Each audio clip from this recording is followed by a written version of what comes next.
주님께서 여러분과 함께 요한이 전한 거룩한 복음입니다. 주님 영광 받으소서.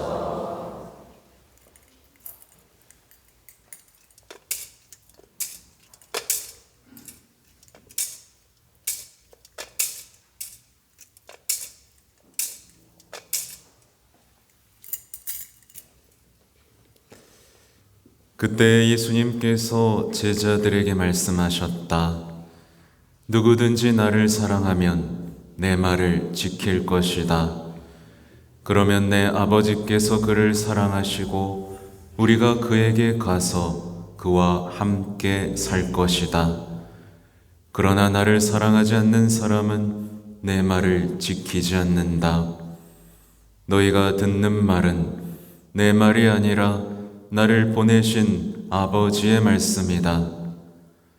나는 너희와 함께 있는 동안에 이것들을 이야기하였다.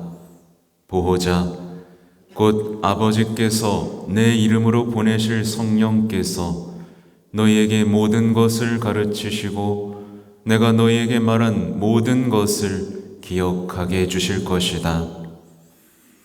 나는 너희에게 평화를 남기고 간다. 내 평화를 너희에게 준다. 내가 주는 평화는 세상이 주는 평화와 같지 않다. 너희 마음이 산란해지는 일도 겁을 내는 일도 없도록 하여라. 나는 갔다가 너희에게 돌아온다고 한 내 말을 너희는 들었다. 너희가 나를 사랑한다면 내가 아버지께 가는 것을 기뻐할 것이다. 아버지께서 나보다 위대하신 분이시기 때문이다. 나는 일이 일어나기 전에 너희에게 미리 말하였다. 일이 일어날 때에 너희가 믿게 하려는 것이다. 주님의 말씀입니다.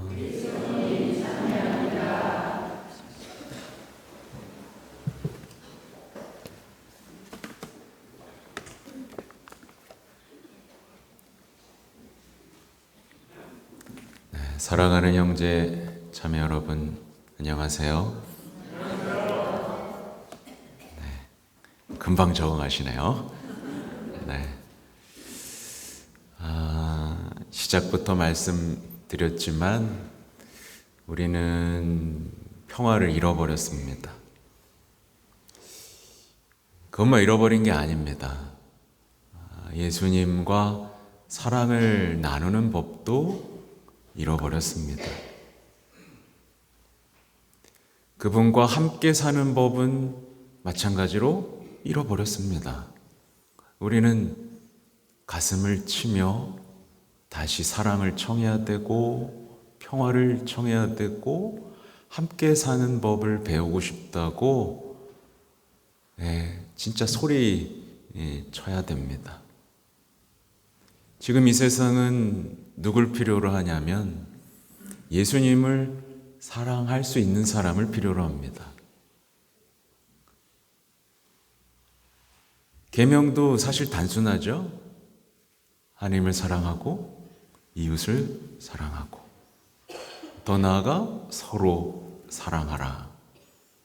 근데 우리는 하나님을 사랑하는 법도 이웃을 사랑하는 법도 서로 사랑하는 법도 평화를 퍼뜨리는 법도 잃어버린 겁니다. 그러니 청해야 되겠죠. 그렇죠? 사랑 얘기로 돌아가 볼게요. 여러분, 예수님 사랑합니까? 네. 막 생각나요? 막?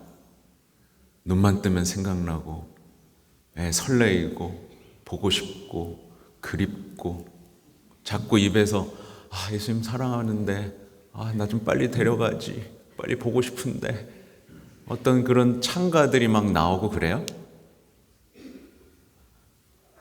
아니죠. 근데 왜 사랑하는데요? 그 정도는 돼야 사랑이죠. 그 정도는 돼야 예수님 말을 지키죠. 사랑하는 사람은 예수님 말씀을 지킨다.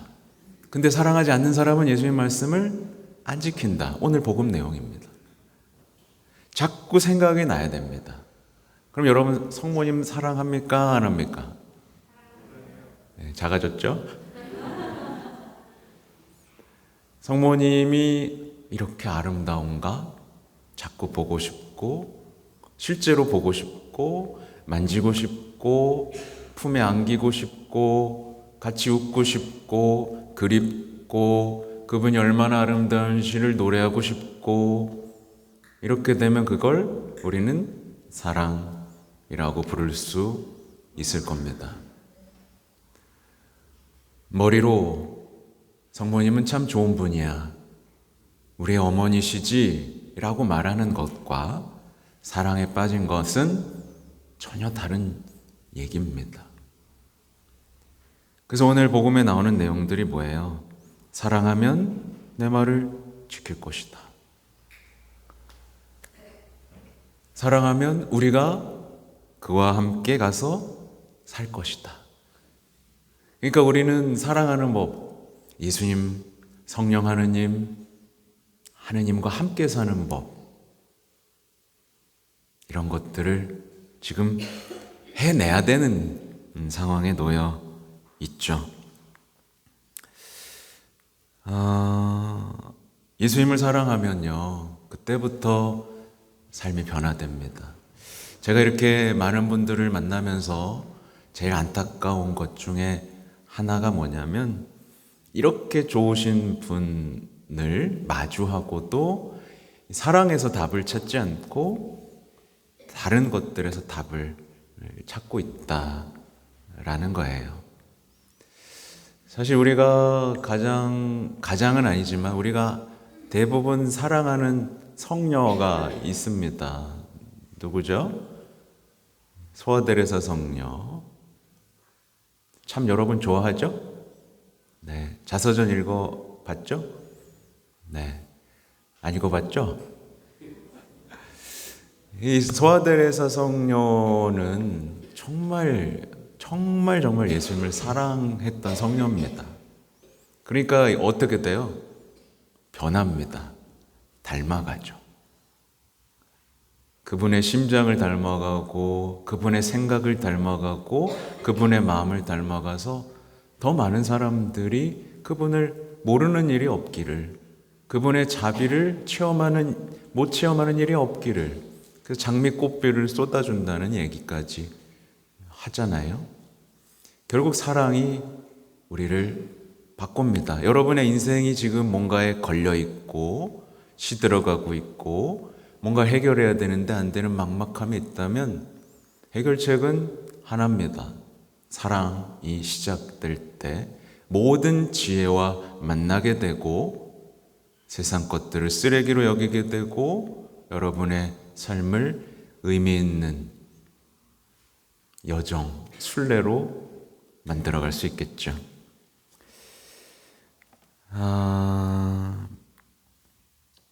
제가 흥분해가지고 써있는 대로 안 해가지고 어떻게 말을 해야 될지 모르겠습니다.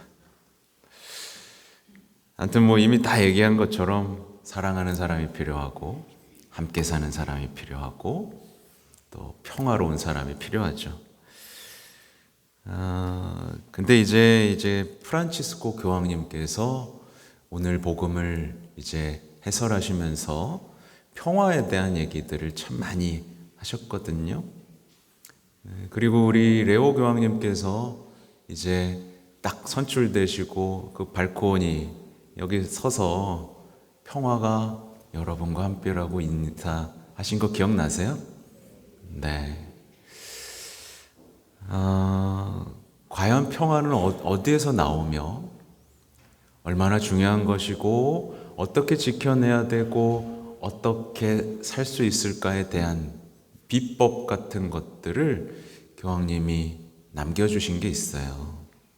네, 어제 괜히 또 이걸 찾아보다가 나 왜 이렇게 교황님이 보고 싶은 거예요? 혼자 처량하게 사진 찾아보면서 울었지 뭡니까?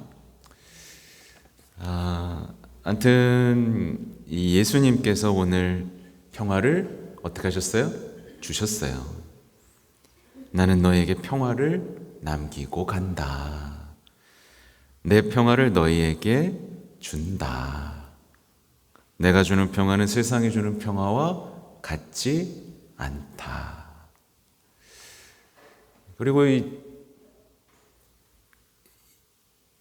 파티마의 성모님이 평화 얘기를 참 많이 하셨죠? 네. 묵주기도를 바쳐라. 또 메주고리의 성모님도 평화, 평화, 평화를 외치셨고, 지금 사실은 우리 교황님의 행보를 보면 계속해서 지금 분열과 상처를 메꿔가는 그 여정 중에 있습니다. 여러분 동참하고 싶죠? 네, 그러려면 뭐부터 시작해야 되느냐? 과연 여러분 안에 평화를 유지할 마음이 있느냐? 그 비법을 아느냐인데, 사실 우리가 평화가 없으면요, 누구한테 평화를 줄 수 있나요? 없나요? 없죠. 근데 예수님은 지금 어떤 상황이셨냐면, 다 제자들이 이제 배신하고 도망가고 당신은 십자가의 길을 걷다가 돌아가실 상황이었는데 어땠어요? 마음이 평화로우셨습니다.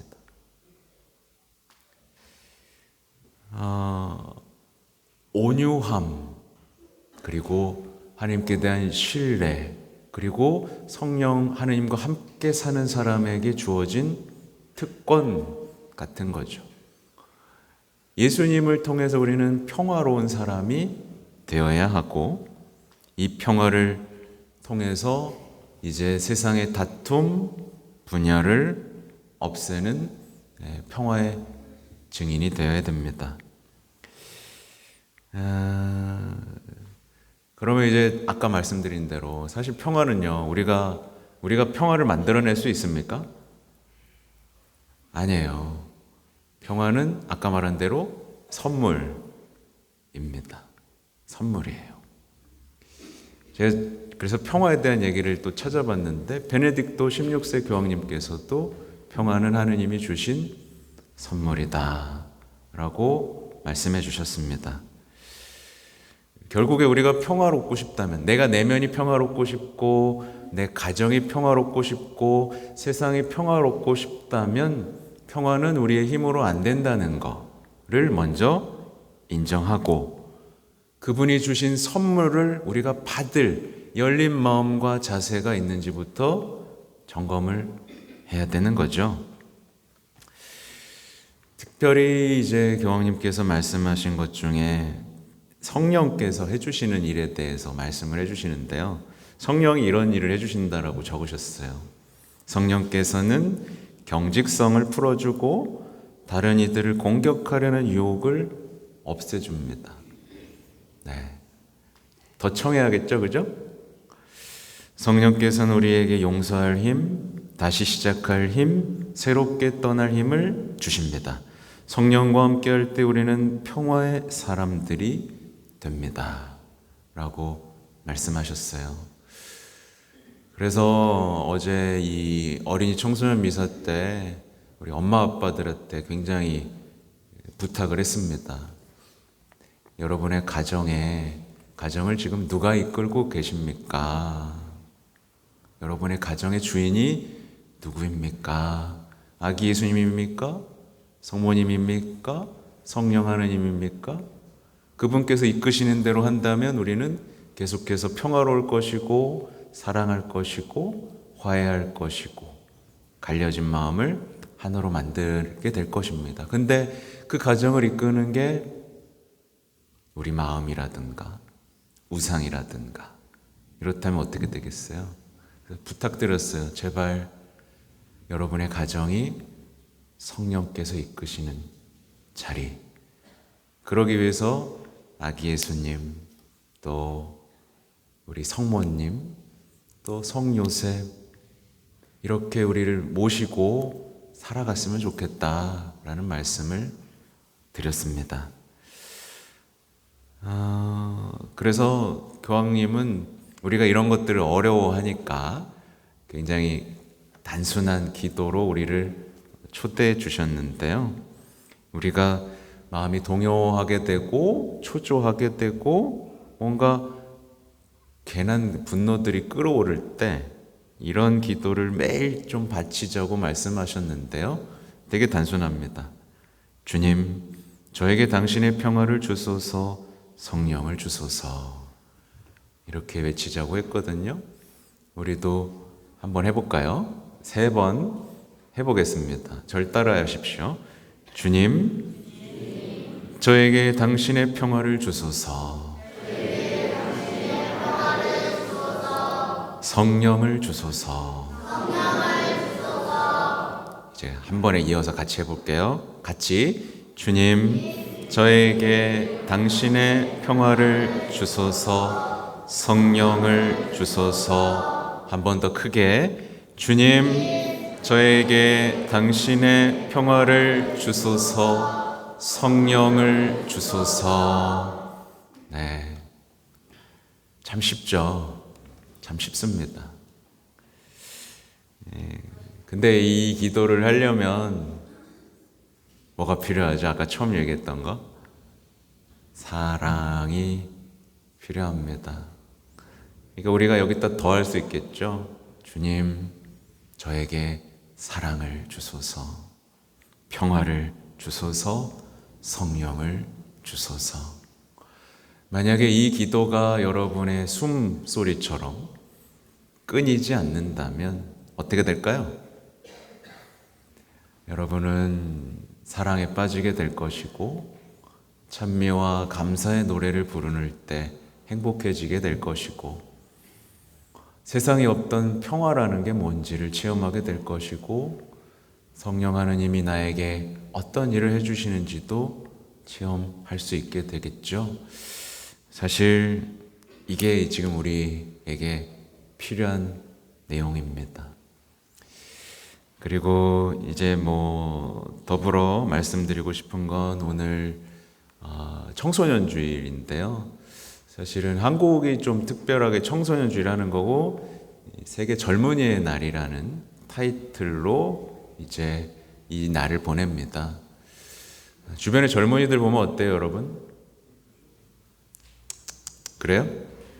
아니에요, 여러분. 제가 늘 얘기하지만 그런 태도는 좋지 않습니다. 나 때는 안 그랬는데 약해 빠져가지고 이런 얘기를 여러분도 들었죠? 여러분이 젊은이일 때요. 근데 어떻게 했어요? 여러분이 세상을 바꿨죠? 마찬가지입니다. 여러분이 혀를 차고 약해 빠졌다고 말하는 그 젊은이들이 우리 미래를 바꿔갈 사람들입니다. 우리는 그들에게 미안함을 느껴야 되고 그들을 지지해주고 동반하고 그들이 세상을 아름답게 바꿔나갈 수 있도록 기도해 줘야겠죠. 특히 여러분의 자녀들, 시들어버리고 있는 자녀들이 있다면 그렇겠죠. 교황님이 2024년에 마지막으로 남겨주신 세계 젊은이의 날 담화문이 있습니다. 거기에서 정말 아름다운 말씀을 해주셨는데 우리의 삶은 순례다 라는 말씀을 해주셨어요. 그래서 우리가 만약에 삶의 피로를 느낀다면 관광을 떠나는 게 아니라 필요한 게 뭐죠? 순례를 시작하라 라는 말씀을 해주셨습니다. 우리 자꾸 삶이 피곤하고 지치잖아요. 그래서 관광하고 싶어지잖아요.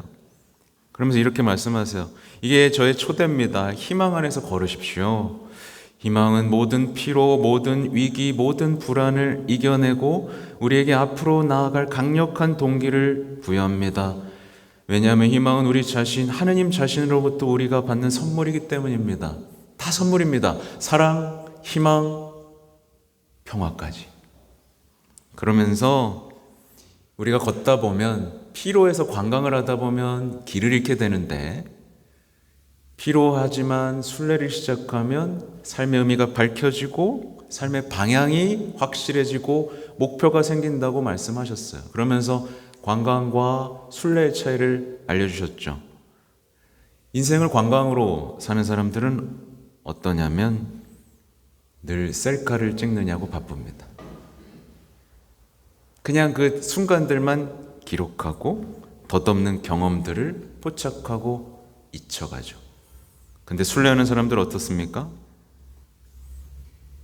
자신이 만나는 장소, 사람들에 몰입하고 그 관계 속에서 인생이 하나의 아름다운 여정이고 순례임을 알게 됩니다. 그분이 나와 함께 하지 않은 시간이 없다는 것을 알게 되고 그 사랑 속에서 힘차게 인생의 여정을 걸어가게 되겠죠. 하나님의 포옹을 경험하고 하나님의 용서를 경험하고 내면의 빛을 탕감하고 환하게 비추는 하느님의 자비를 체험하게 되고 지치지 않는 희망의 순례자, 지치지 않는 기쁨의 선교사로 변화되는 두근거리는 삶의 변화를 체험하게 되죠. 그래서 이 모든 얘기들, 참 많은 얘기를 했죠. 여러분, 교황님의 입을 빌어서 여러분에게 말씀을 드립니다. 용기를 내십시오. 교황님께서는 여러분 모두를 마음에 품으셨고 여러분 각자의 여정을 동정 마리아께 맡기시고 지금은 하늘에 계셔서 여러분을 위해 기도하고 계십니다. 그러니 용기를 내시고 사랑을 키워가시고 하나님과 함께 사시고 평화를 이뤄가는 평화의 사람들이 되시기 바랍니다. 아멘.